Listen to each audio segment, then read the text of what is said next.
Bismillah, alhamdulillah, wassalatu wassalamu ala rasulillah wa ala alihi wa ashabihi wa mawala, la hawla wa la quwata illa billah.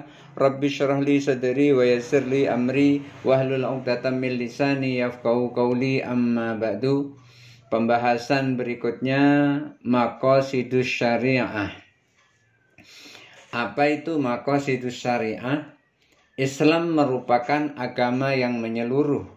Sejalan dengan hal ini ada banyak aturan dan hukum yang ditetapkan Allah untuk hamba-hambanya.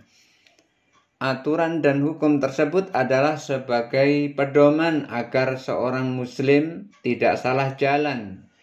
Kemudian hukum atau aturan ini disampaikan melalui Al-Quran, juga melalui hadis yang dibawa oleh Rasulullah Shallallahu Alaihi Wasallam. Dalam kitab Al-Ijtihadul Maqasidi karya Profesor Dr.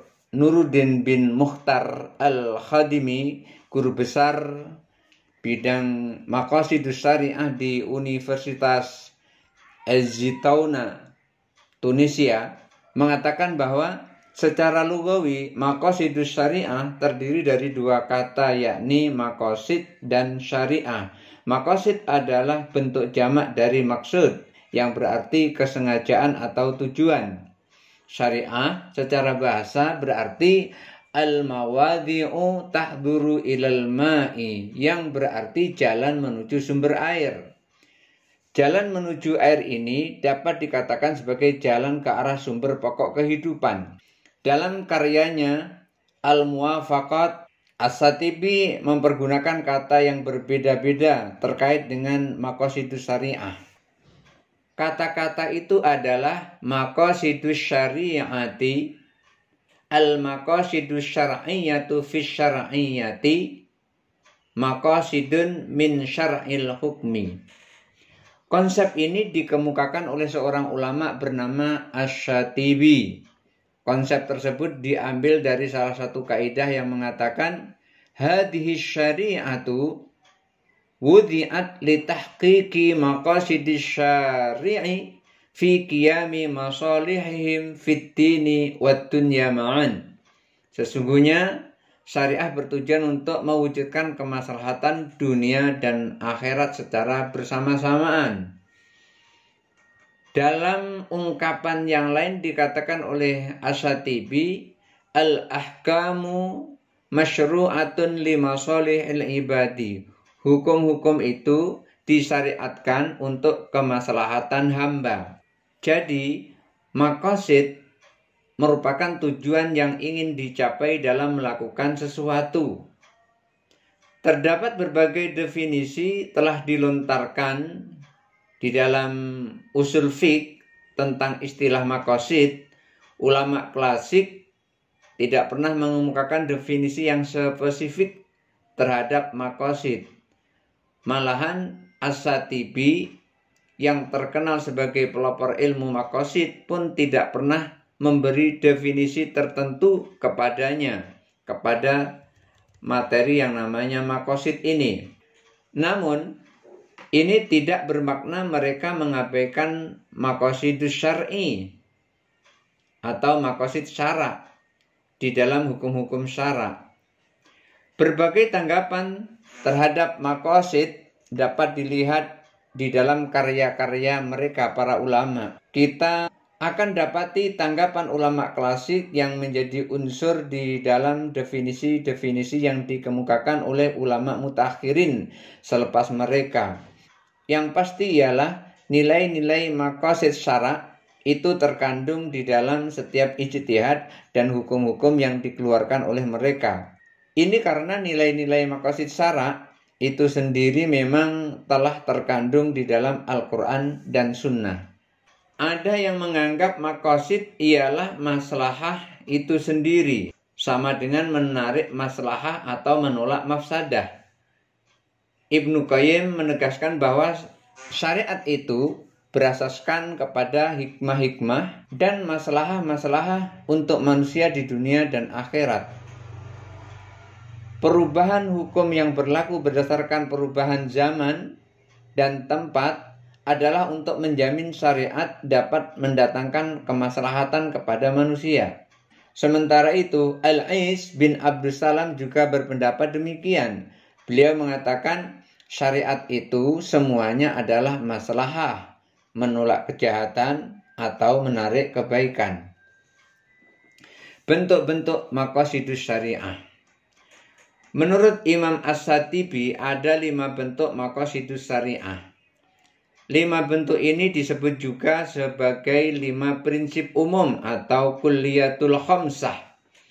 Masing-masing bentuk ini memiliki 2 pembagian, yaitu dari segi wujud atau penjagaan dan dari segi adam atau pencegahan. 5 bentuk maqasid syariah ini adalah sebagai berikut. Pertama, maqasidus syariah untuk melindungi agama.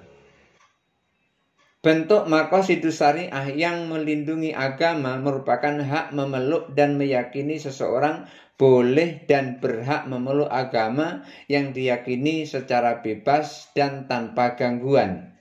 Contoh penjagaannya adalah dengan melakukan sholat dan zakat.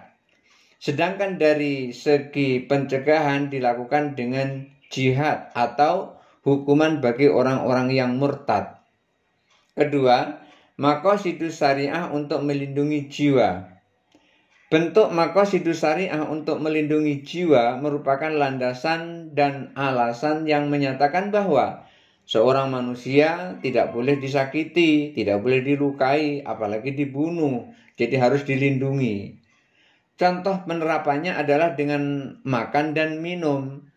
Sedangkan dari segi pencegahan dilakukan dengan cara qisas dan diat. 3. Maqasidus syariah untuk melindungi pikiran. Bentuk maqasidus syariah untuk melindungi pikiran atau melindungi akal. Berangkat dari hal ini maka segala hal yang menyebabkan hilangnya akal menjadi tidak boleh. Seperti kalau mabuk, itu tidak boleh, itu hilang akalnya. Termasuk di dalamnya mengkonsumsi narkoba atau minuman keras.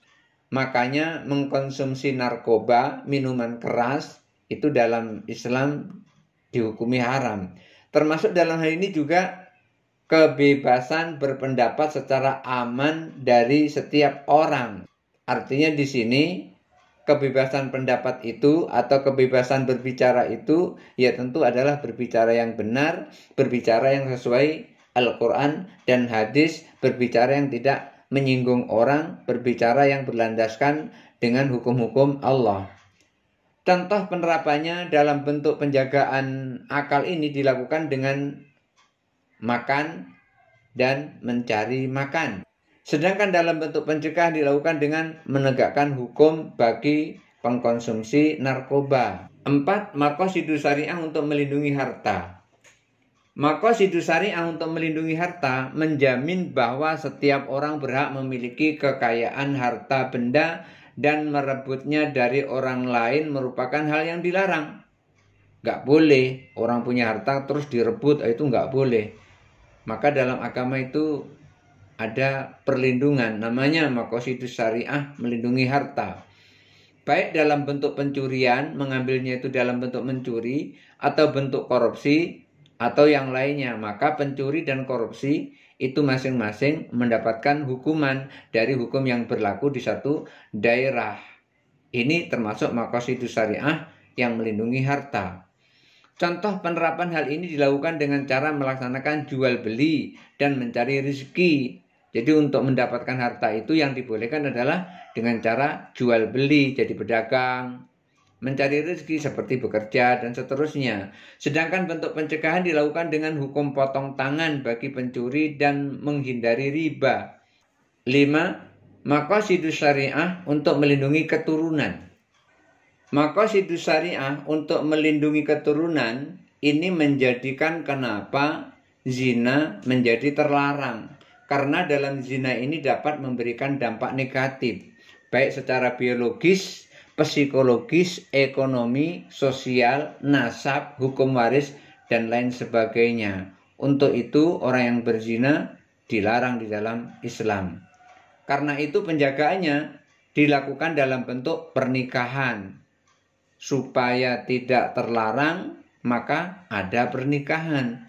Sedangkan dalam bentuk pencegahannya dilakukan dengan mengadakan hukuman bagi orang yang berzina, juga orang yang menuduh orang lain berzina tanpa adanya bukti. Orang yang melakukan zina dapat hukuman, orang yang menuduh zina juga dapat hukuman. Ini pencegahannya. Maka pemeliharaannya atau penjagaannya supaya keturunan berlanjut terus, supaya tidak terjadi zina, maka diadakanlah di situ namanya pernikahan.